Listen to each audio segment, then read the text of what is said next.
Hello guys नमस्कार आशा कৰো সকলো ভালে আছে। আজিৰ ভিডিওটো বৰষুণৰ পৰা আৰম্ভ কৰিছো।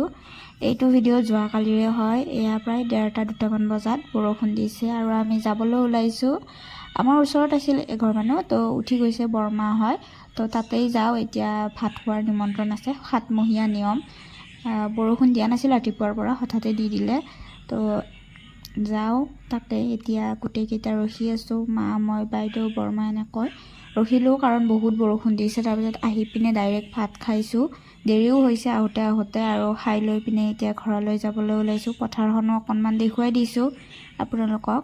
আৰু এয়া হৈছে আজি মানে লক্ষ্মী পূজা উপলক্ষে এয়া আমাৰ প্ৰত্যেক বছৰে লাড়ু বনায় তো তাকে পিঠাগুড়ি খুন্দি আছো।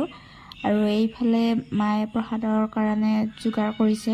নবৌহঁতে যাব, মন্দিৰত যাব, মই নাযাওঁ এইবাৰ। এনে প্ৰত্যেকবাৰেই যাওঁ আৰু লং ভিডিঅ বনাওঁ। এইফালে এয়া চেনি আৰু নাৰিকল ৰুকি পিনে এনেকৈ থৈ দিছে লাড়ুৰ কাৰণে। এয়া নাৰিকল আৰু আটা, এইফালে এয়া বুট তিয়াই থৈ দিছে। মই কৈছোৱে নবৌত লৈ যাব তো সেইকাৰণে।